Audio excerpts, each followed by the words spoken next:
Создание инженерно-кадетского батальона. Я тебе должен что-то? Встань как следует. И ты встань.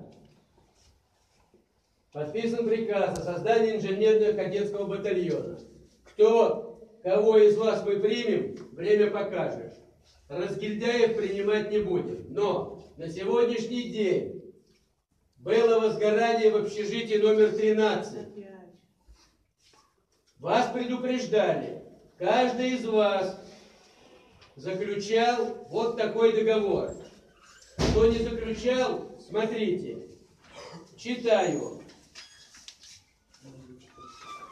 Пункт 2.13. Не использовать в жилых помещениях электроплиты, электрокипятильники, электронагреватели и другие электробытовые приборы. Сегодня я подписал распоряжение. Первое. В целях укрепления дисциплины среди обучающихся, проживающих в студенческих общежитиях, недопущение нарушения правил пожарной безопасности обязываю. Первое. В целях исполнения пункта 22.13 договора найма жилого помещения в студенческих общежитиях УГТУ, заключаемых с обучающимися в ИСПО, до 5 мая убрать из жилых комнат, первое, все электробытовые приборы, телевизоры, холодильники, электрические чайники, электрокипятильники, электронагреватели и другая электробытовая техника. Никаких компьютеров не будет у вас, потому что вы используете только для того, чтобы играть, а не учить. А как диплом писать? Молча, скрипя ушами. Второй пункт. Оборудовать на каждом этаже студенческого общежития комнаты для приема пищи. Раз, для самоподготовки. Два, для просмотра телепередач. Теперь у вас будет так. В комнатах вы кушать не будете. Сготовили? Есть комната для приема пищи. Посмотрите, в свои комнаты зайдите. Вот здесь договор написано: содержать в чистоте. Вы гадюшник превратили. Натуральный гадюшник превратили. Вам дали не комнату, а койко-место. У тебя что? Яйца перекатываешь, что ли? Вынь руки из кармана. Я с вами церемониться не буду. Вы можете смело, кто недоволен, подойти, забрать свои документы, поезжайте туда, куда ваше желание есть. Либо снимайте квартиры. Это ваши проблемы. Сегодня мы сняли все двери на 5 этаже 13 общежития. Мы переходим к казарменному типу. Это не сразу будет, но будет все переведено в казарменный тип.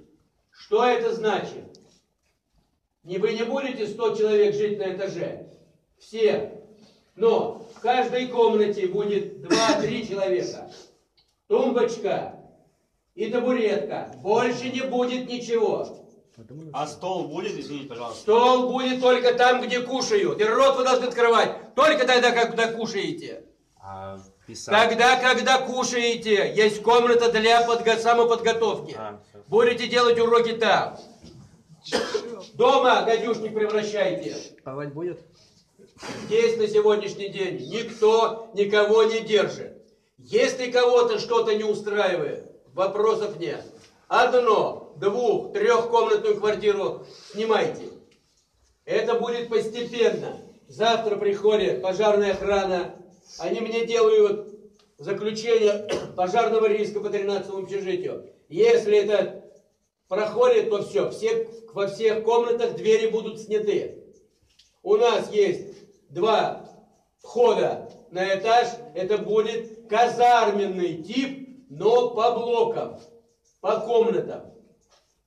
Я думаю, вам понравится. А тем, кому не понравится, я еще раз говорю, мы вам не навязываем свой сервис. Вот здесь еще раз вернуться, что вы здесь подписывали. Каждый из вас подписал вот этот документ, где четко написано, как вы должны содержать. Здесь написано: не распивать спиртные напитки, вы распиваете. Начинаете двери выбивать. Я еще раз повторяю. Ухтинский государственный технический университет — это не дойная корова для вас. Сюда никого мы с яблоки перебирать не собирали и не приглашали. До 5 числа убрать все. Завтра комендант у меня команду получит. Холодильник должен быть. На этаж 2 холодильника возможно, допустимо. Не воруйте друг у друга. Вот Но вы не платите за электроэнергию. Меньше вопросов задавайте. Дома у вас есть счетчик. Все, что вы используете, вы платите государству. Здесь вы сидите на теле у государства, еще ногами начинаете дрыгать нам. Еще раз повторяю, если вы смелые, ты бурчи. Или домой поезжай. Давайте поставим контакт, счетчики будем по счетчику. Еще раз повторяю, давай подавился одним местом в одном месте. Понял? Дома ставь счетчики. Здесь студенческое общежитие. Вы получаете койко-место. Вот здесь договор о предоставлении койко-места. Если вы не подписываете не глядя, то почитайте, что вы подписали. Я вас заставлю неукоснительно выполнять требования, взятые на себя. Все. Поэтому еще раз говорю. Потихонечку, постепенно. Тот, кто не хочет быть кадетом, будем спускать на 2-й этаж, на 3-й. Да когда вы дойдете до 1-го, дальше я вас буду выселять отсюда. Здесь будут жить только кадеты. Тот, кто на себя возьмет обязанность неукоснительно выполнять все. Наша задача подготовить из вас не разгильдяев, которые не знают, как подтянуться и пробежать не могут. Ты можешь только по пятницам выпрашивать домой и уезжать. Ты у меня будешь бегать и заниматься зарядкой с утра. Физически болен, значит ты пойдешь учиться в другое место. Здесь нам физически больные не нужны. Можно вопрос? Еще раз повторяю. Когда я закончу выступать и скажу, задавайте вопросы, тогда будете задавать. Еще раз говорю, все постепенно, это не сразу, но до 5 мая все убрать. Захожу в комнату, вместо того, чтобы делать уроки, вы мне сказали, дипломы вы пишете, вы баб голых рассматриваете, играете в игры, а потом до 2 часов ночи, правильно, потом начинаете отдыхать. Смеется тот, кто смеется последний. Я не думаю, что вы будете последними. Будучи зам по режиму, у меня 1500 стояло в строю осужденных. И ни один рот не открывал. Им было сказано, рот открывать только тогда, когда кушаешь. Все. Теперь задавайте вопросы. А что делать тем, кто... Ничего делать, а кто вы? Если вы Медведев, чтобы я вас знал в лицо. Или Путин. Кто вы? Вы сначала представляетесь, а потом начинаете вопрос задавать. Алексей Иванович. Извините. Алексей Иванович, как фамилия, группа? Понимаешь, вот хочу дальше сказать, статья, срок, конец и начало срока, но этого не говорю. Поэтому группа, фамилия. А это как к этому относится? Это напрямую. Может быть вы. Я думаю, чтобы задать вопрос, не обязательно выкладывать все. Поэтому, когда вы хотите задать вопрос, вы говорите, я должен знать, с кем я, со студентом общаюсь, либо с вольнонаемным. А М-15, Посолов Алексей Иванович. Да, Алексей Иванович? Можно узнать? Вот. Что делать тем людям, которые поступают учиться именно в лесной, по тем правилам, которые там написаны? То есть я поступаю в лесной в определенную группу, допустим, там на лесозаготовку, я не обязан заниматься вот этим. Алексей Иванович. Я не в кадетское училище. Алексей Иванович. Но у меня в договоре написано, могу что я на еще это раз учусь. повторить. Вот еще раз повторить. Все это будет постепенно. И только по желанию. И только по желанию. Но я хочу, чтобы вы мне принесли тот документ, про который вы говорите, где написано, что вы наглеете, что вы не убираете комнату в лесном колледже, о том, что вы не ложитесь отбой. Отбой 23:00. Для тех, кому есть 18. Больше ни один из них из вас не выйдет. В 23:00 электричество будет отключаться. Будет включено только дежурное освещение и пожарные выходы. Все. Поэтому вы вот такой документ подписывали? Да, но там не написано. Выполняйте его. Выполняйте. Здесь вот все, я вам все зачитал. Из того, что вы подписали. Можно? Следующий Рэнк, вопрос. Рэнк 18, Сурлов Вадим Михайлович. А это все общежития будут так переделываться? Да. Я еще раз говорю, вы вот слушайте, что я внимательно говорю. Сейчас мы перейдем только 5-й этаж 13-го общежития.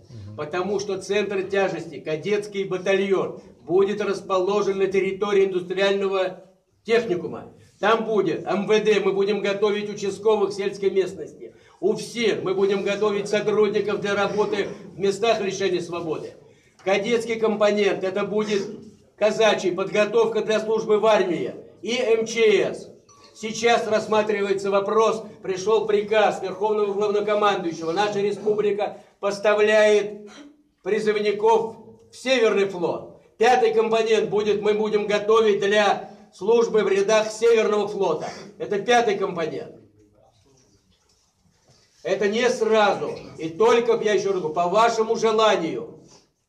Но вот здесь вашего желания нет. Вы все сами подписали. Каждый из вас. Если вы забыли, поднимите.